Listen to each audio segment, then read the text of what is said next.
please like, share, comment, consider joining membership. Always love making content. You get early access and maybe some other good perks. Also check the links in the notes if you like some of the gear I have. Lectric XP, or Lectric with an L, XP. Looks like they got a little folding bike that is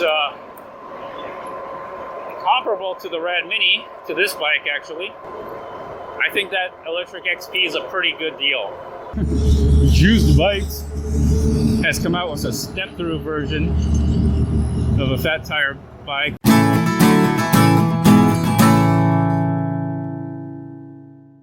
Aventon has a bike, I think.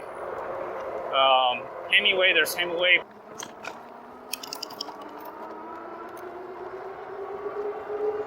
Hello everybody, welcome back.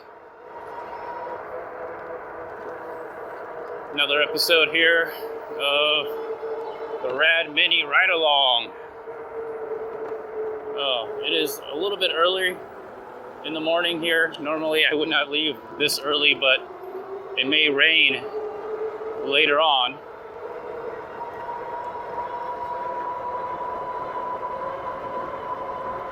And so that's why I'm leaving early, getting an early start. I have not ridden. Oh, there's like a big, sounds like a big vehicle coming this way. Nope, okay.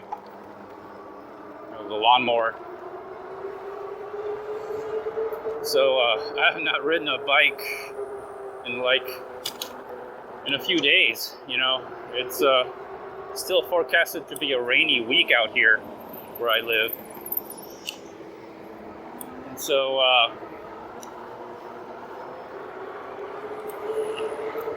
so when I get a chance to ride the bike, I will.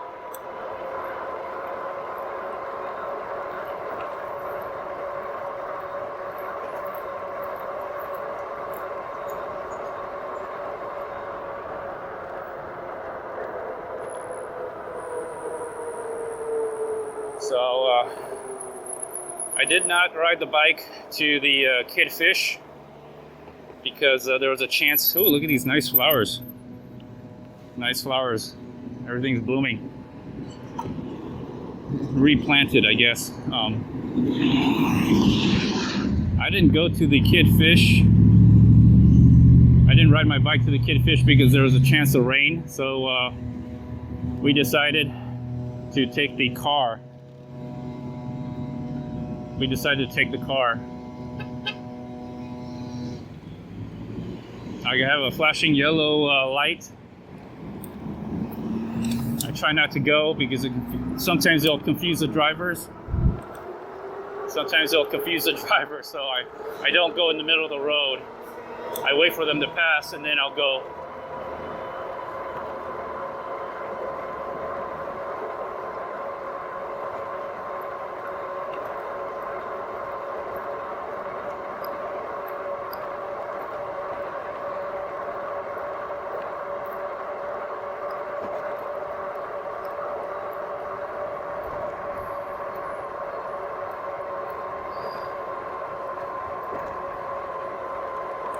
Alright, so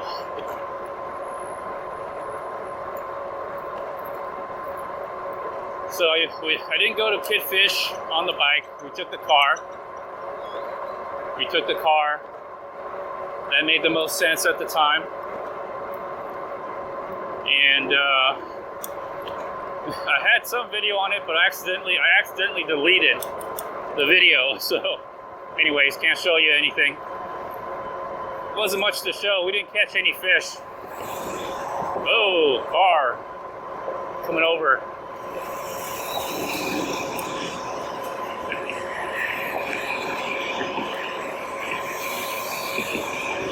So anyways, yeah.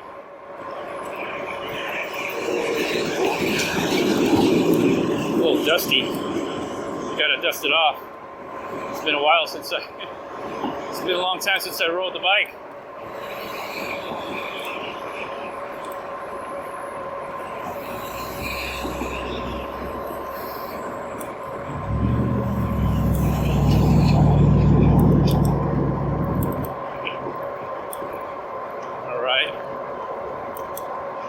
So I did have some video, but it wasn't much to look at. It was there was a chance of rain, and it was very cloudy that day, but it didn't rain. So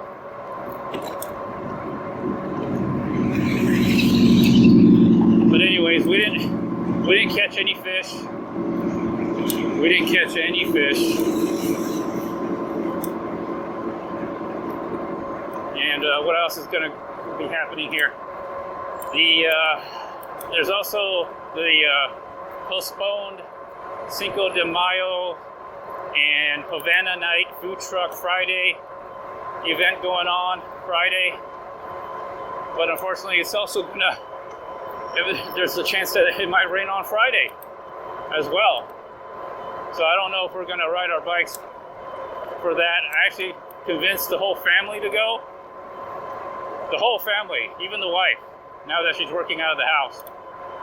And I'm gonna ride the plan was to ride the Rad Rover. I ride the Rad Rover. My oldest and my youngest will ride the Rad Mini with the rewrite co-pilot, and my wife will ride the Rad Mini step through.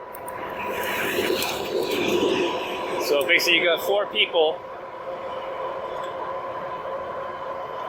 on bicycles. You actually got 3 people riding bicycles, pedaling on electric bicycles, and one person on a rewrite co-pilot.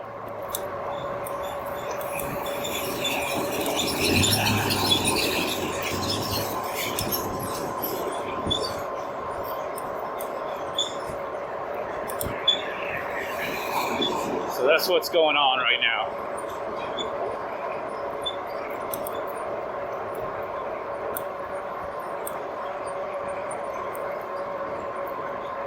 So I'm headed to the clubhouse. I did want to talk about some of the new bikes that are coming out. Let's see, some of the things that I've been seeing. New bikes. Lectric XP, or Lectric with an L, XP. Looks like they got a little folding bike that is comparable to the Rad Mini, to this bike actually. Front suspension, finally got a front suspension, but smaller tires.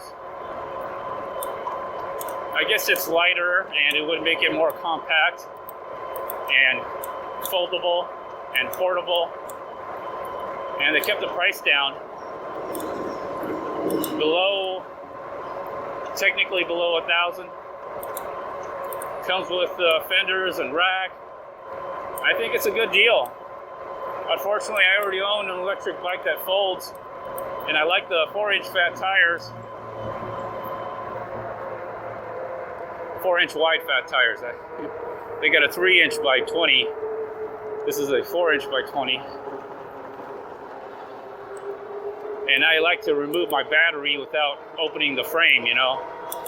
So, anyways, I think they got a good niche product. But there's so many people who already own the electric XPs. The question is, do they want to pay an extra $1,000 for the new bike? My suspicion would be no, not really. Just because, you know, they already have an electric bike. It's only a year old. Wow, look at the grass. The grass has really grown. Some squirrel running around. The levees are high. They're holding up the levees for some reason, probably because the river is already at capacity, so they're withholding some of the water here in the community. That's what I'm assuming, I'm guessing.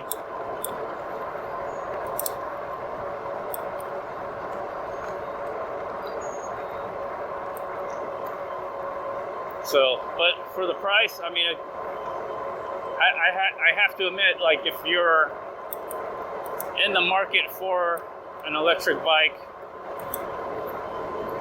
I think that electric XP is a pretty good deal.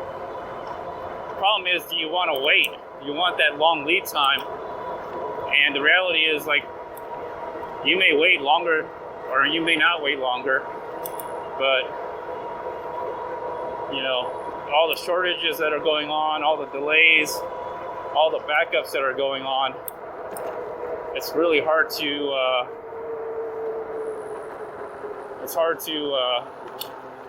be patient.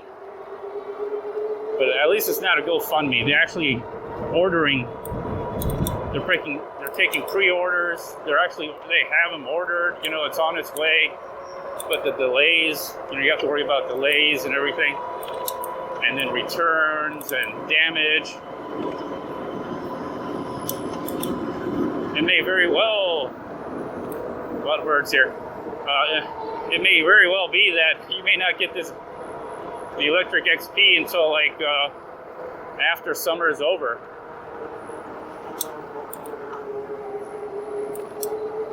So, just want to talk about that. I mean, there's a lot of bikes out there. Who knows? What I have noticed is that there's not as many new bikes out there with new designs. I know Juiced Bikes has come out with a step-through version of a fat tire bike. I think everyone's just following the market.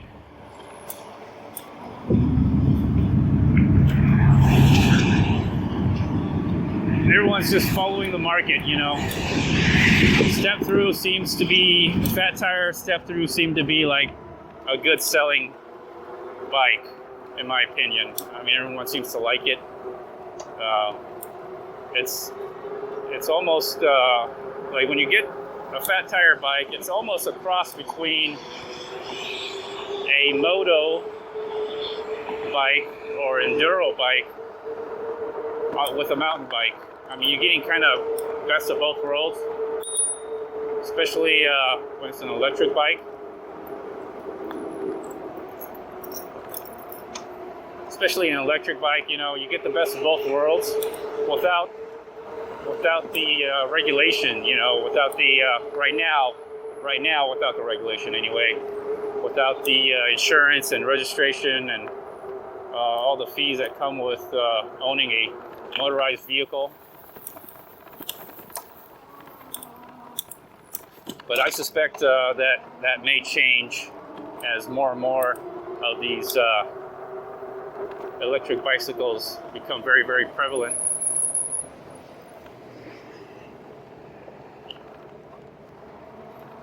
Yeah, as more and more bicycles become very prevalent, especially as they become faster and faster. Even though the manufacturer sets them at a class 2, like 20 miles an hour, but the fact that it could be easily changed, I think eventually, as more and more people complain about these electric bikes, especially when the lockdowns are over and more cars are on the road and more people are walking in the streets, people are going to start complaining about electric bicycles, just like they did with the rental scooters.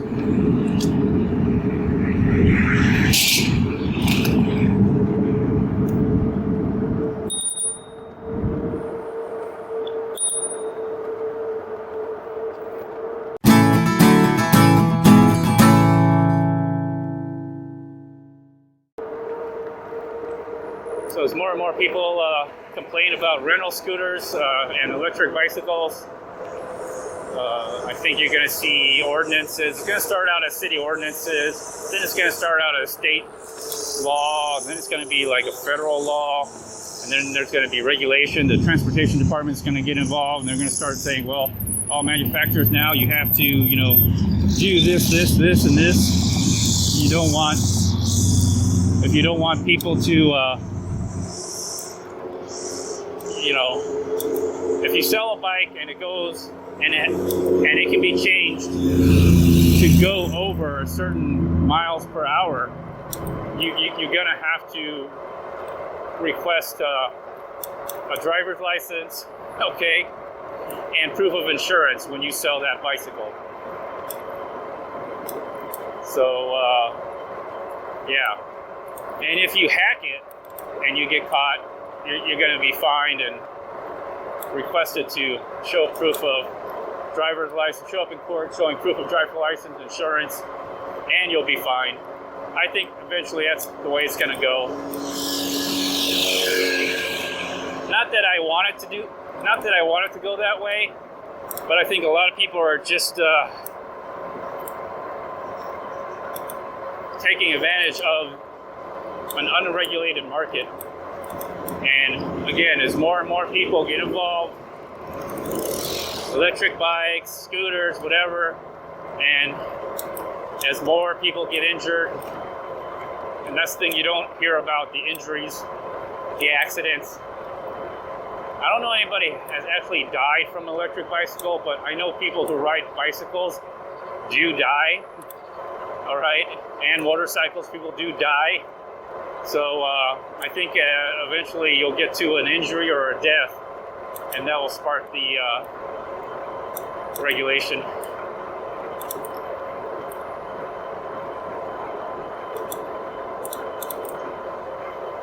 But yeah, I haven't seen too many bikes. I see the Aventon has a bike, I think.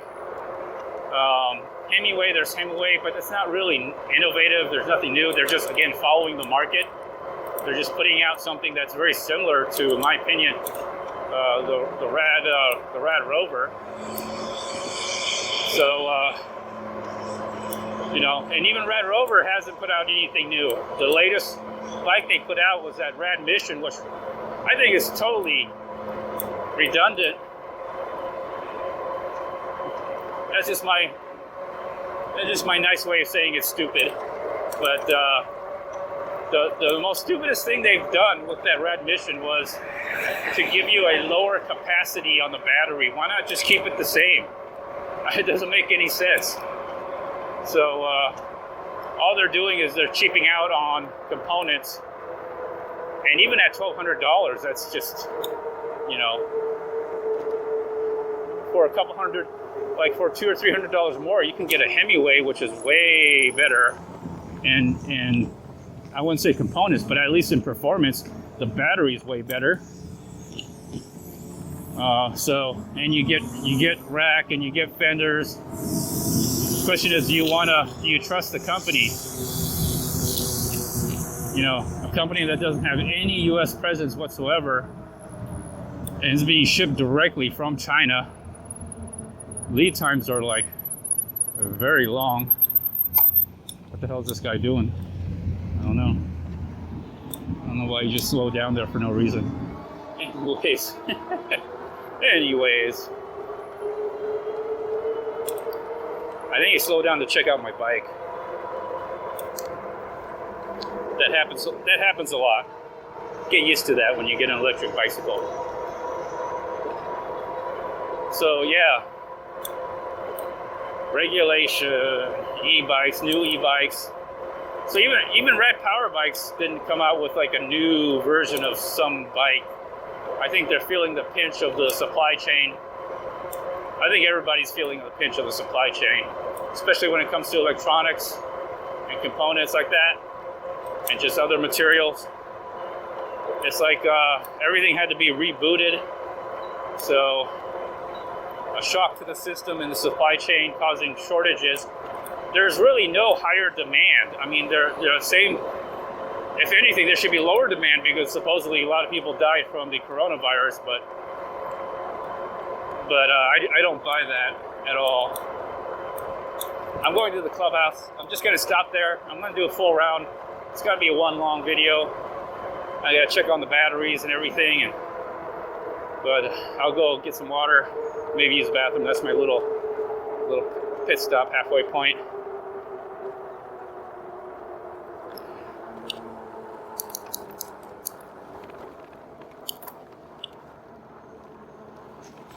Oh, a little wet right there.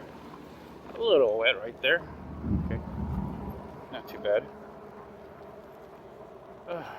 It's really nice in the morning. Usually don't come in the morning. Usually try to wait into the afternoon, but it's gonna, there's like a 60% chance it's gonna rain in the afternoon, so I'm gonna try to take advantage of a sunny morning.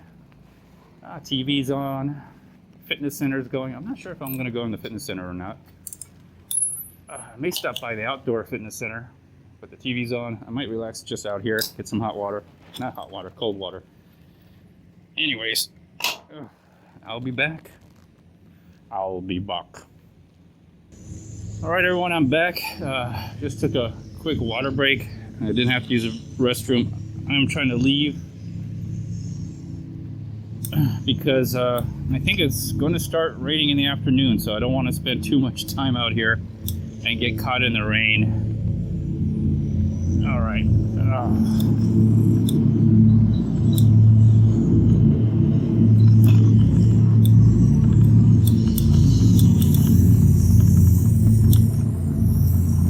All right.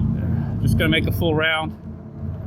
Looks like I got enough battery in the cameras and everything to go ahead and keep going. Okay, good. I just want to get a good ride in because, man, I have not ridden this. I haven't ridden a bike in a while. It rained a couple weeks, and it's forecasted to rain, but at least we're getting a nice sun coming out from time to time during the day. It's just a question of whether it is really going to rain or not. I didn't ride the bike yesterday because it was T-Mobile Tuesday. We went to Baskin Robbins. $5. Baskin Robbins credit card, or not really a credit card, but promo card. It's not really a card either. It was just a QR code.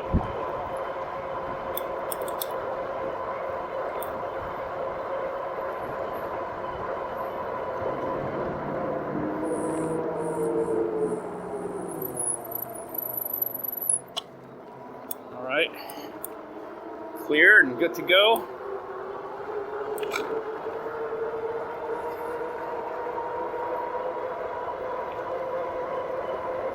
So it feels a lot cooler in the morning, but then again, I also have my Flexi Freeze vest on, so I feel cooler. My high-vis Flexi Freeze vest, and I do feel cooler wearing it. Normally, I'd probably be sweating right about now just being outside, but it is cooler in the morning. It feels like 70s.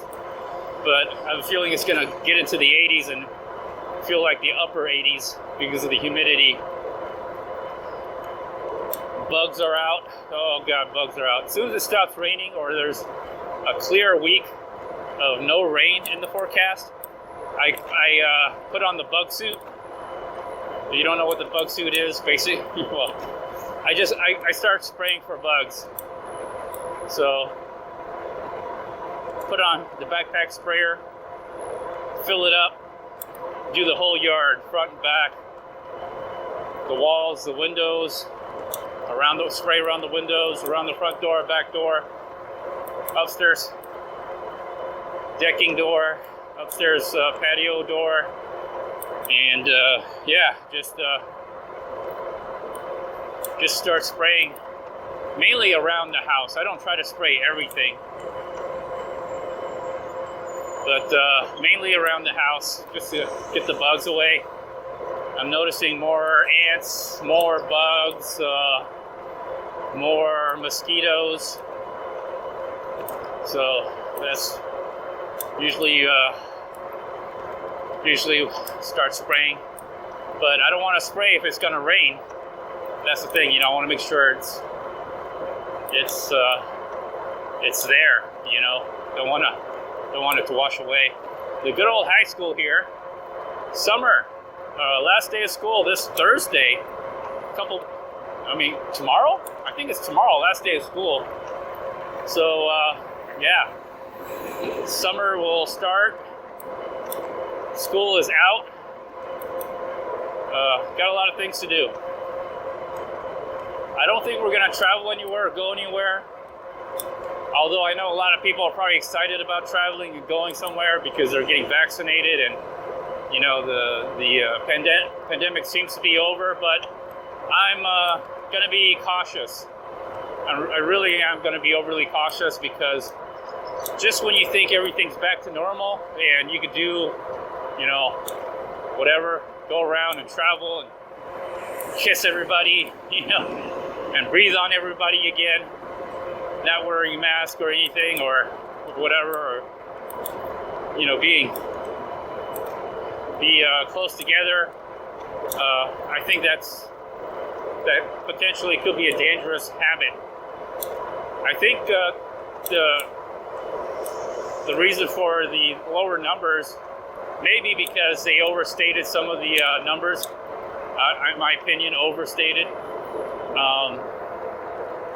But also potential a lot of false positives, and overstating the number of deaths, because, you know, you get hit by a car but you had COVID. Well, you could have survived, but you died, you know, I mean. Anyways, so it's kind of interesting. In some parts of the world it's increasing, and other parts it's decreasing, and some parts of the world it's magically disappeared. But I'd be very cautious, because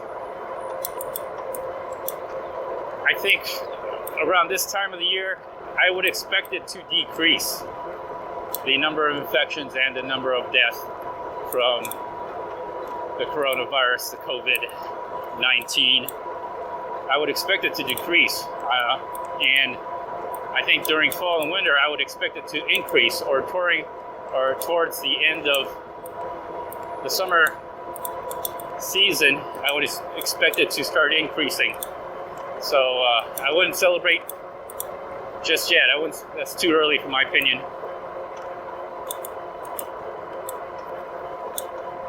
All right, summer's coming around the corner. We will probably participate in community events. That's something I think I could control. We could social distance. Probably the most important thing. Being outdoor events, I think, it's safe.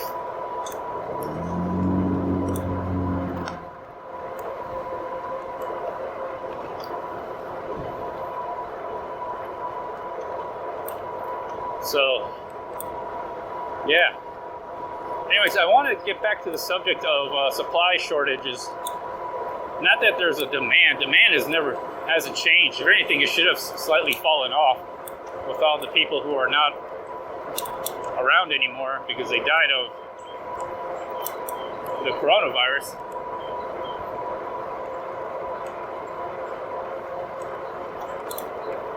So, supply shortages, yeah.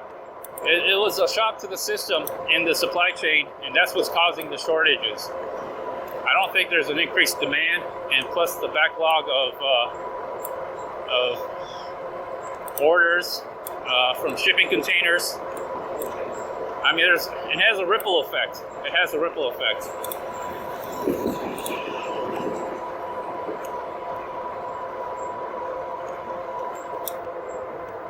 Guys, in a hurry to hit the red light. Anyways, I guess it doesn't really matter. You guys got a red light, can't go anywhere. Alright, I didn't want to say anything at the corner because, you know, it's kind of weird talking to yourself when someone's around. Anyways.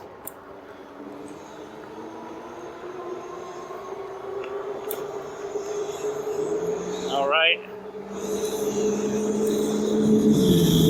So, another thing, yeah, I want to get back to the subject of the shortages. So, all these shortages, not that there's a shortage, but there's a disruption in the supply. So everyone had to stop supplying everybody with materials, which means that they had to lay off workers, i.e. truck drivers, right? And so now everybody wants to get their order back online, but the problem is they don't have the workers. And they didn't order the materials because they expected no one to really come back.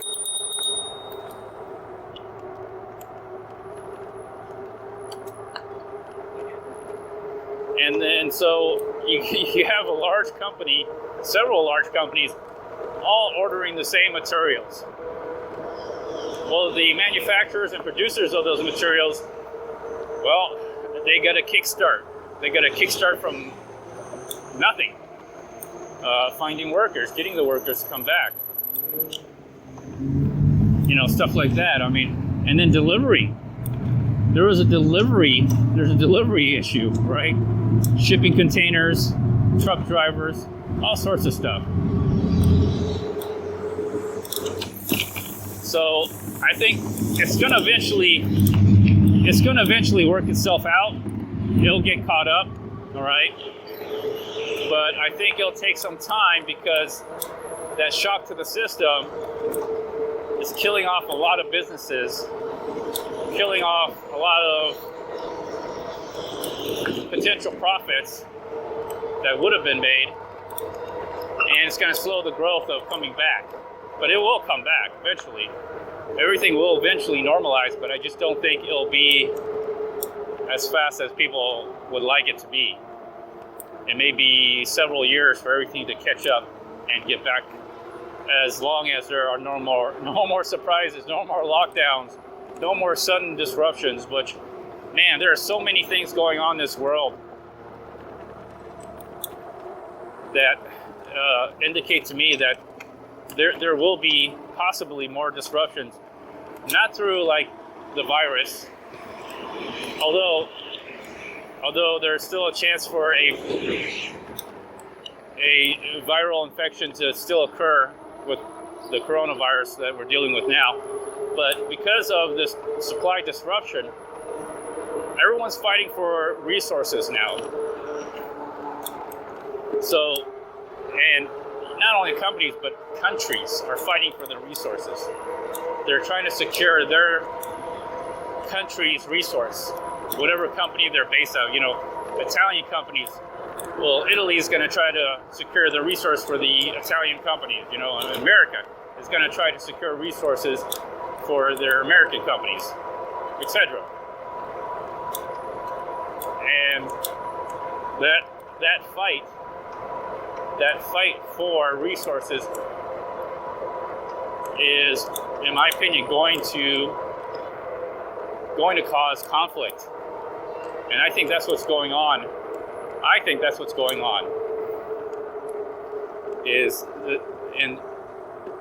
I think that's why you see a lot more conflict going on in the world and domestically. I don't know if you noticed, but there seems to be a crime increase, murder rates increase, robbery, theft, all right? Now,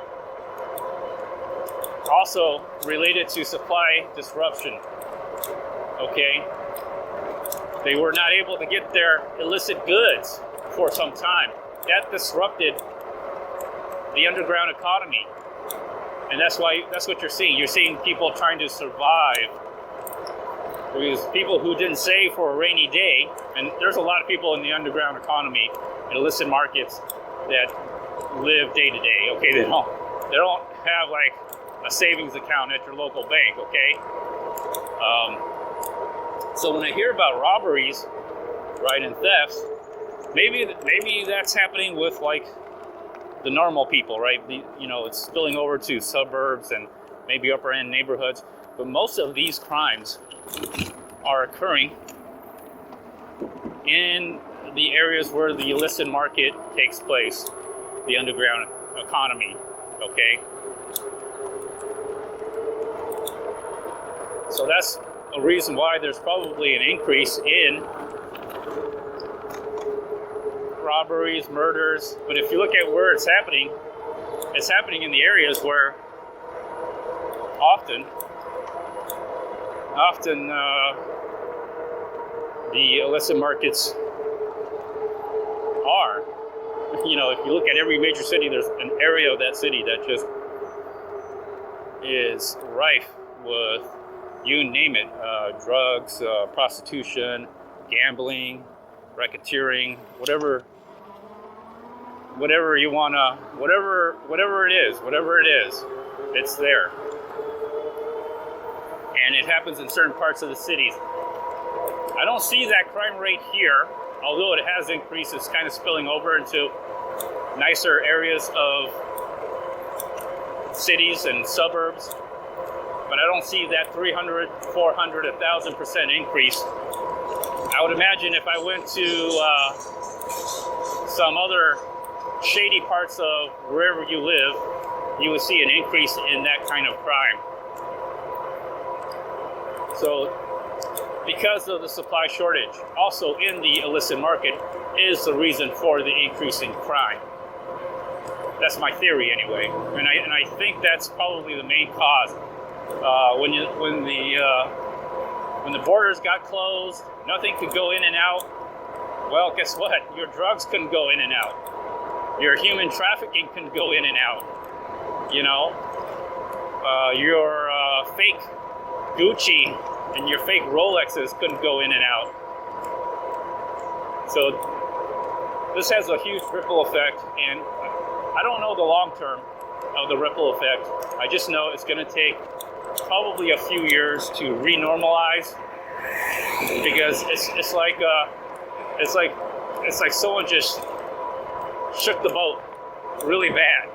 You know, it's like stepping on an ant mound. You know, it's all crazy, but give it a couple of days, that ant mound's back together again. Well, for us, it's going to be a couple of years. And so, yeah, home prices are increasing for no reason. For no reason.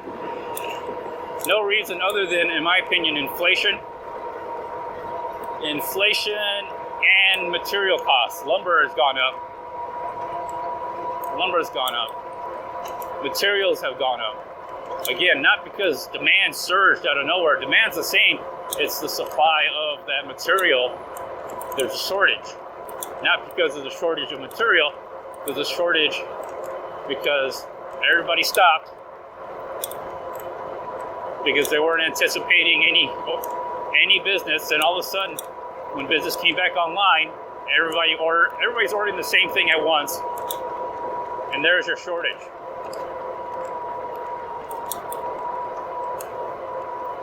So it's going to have to take some time to normalize back to a level. So if you're in the market for cars, oh, what a bad time to buy a car.